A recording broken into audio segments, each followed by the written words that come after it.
আমার জানার বিষয়, ফ্যামিলিতে বা একা বাদ্যযন্ত্র ছাড়া গান গাওয়া যাবে কি?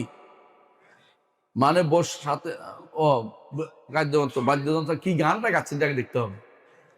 যদি আপনি গুনগুন করে মনের আনন্দে গুনগুন করতেছেন তা হারাম বলতে পারতেছি না আমি, কিন্তু আপনি মনের আনন্দে কোনো শিরকি কথাবার্তা বলেন, আপনি যদি বলেন যে হ্যাঁ কি বলে রুম থেকে উঠে না কি বলে ফুল থেকে ফুটে বলে ইয়া রাসূলুল্লাহ, তাই না?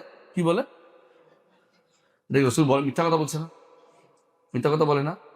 এরকম বহু আছে গানগুলির মধ্যে মিথ্যা কথা বেশি, শিরকও আছে, আমি জানেন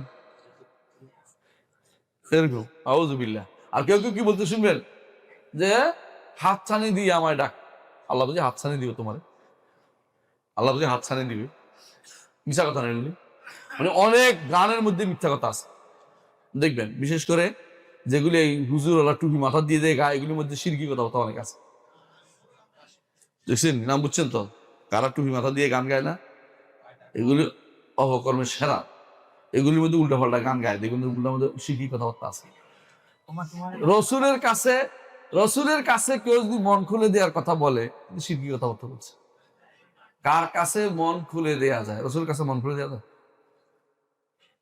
কার নাম আহমদ বড় বিশ্বস্ত, রসুলের কাছে মন খুলে দেওয়া যায়? সুবহানাল্লাহ। মন কেমনি খুলবেন? আপনি জানতে হবে যে কি বলতেছেন। এই জন্য গুনগুন করলে কোনো গুনাহ হয় না, খোদা কথা এটা বলতেছি। মানুষের আনন্দ, মানুষ আসেই মনে মনে আসে একটা কিছু বলতে পারবেন, কিন্তু আপনি যেটা বলছেন শিরিক হইতে পারবে। কেউ যদি বলে মুর্শিদ আমার রোজা রিসা, এটা শুধু যাই দিব, যাই দেবেন, হারাম কথা প্রচার করতেছে, এটা বলা যাবে না। এটা প্রচার করতে হবে, তাকে বলতে হবে নিষেধ করার জন্য, যেগুলো হাসি তামাশার জন্য, এগুলো বলা যাবে না, এরা জাহেল করবে। সুতরাং আপনাকে বলতে হবে কোন দিনই গাচ্ছেন, এটার উপর নির্ভর করবে নিজে নিজে গাইলে।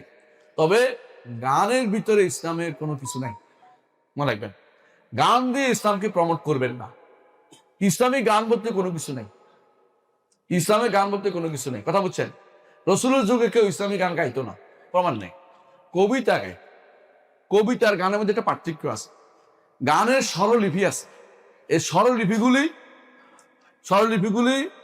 এই শয়তানরা বসে বসে বানাইছে।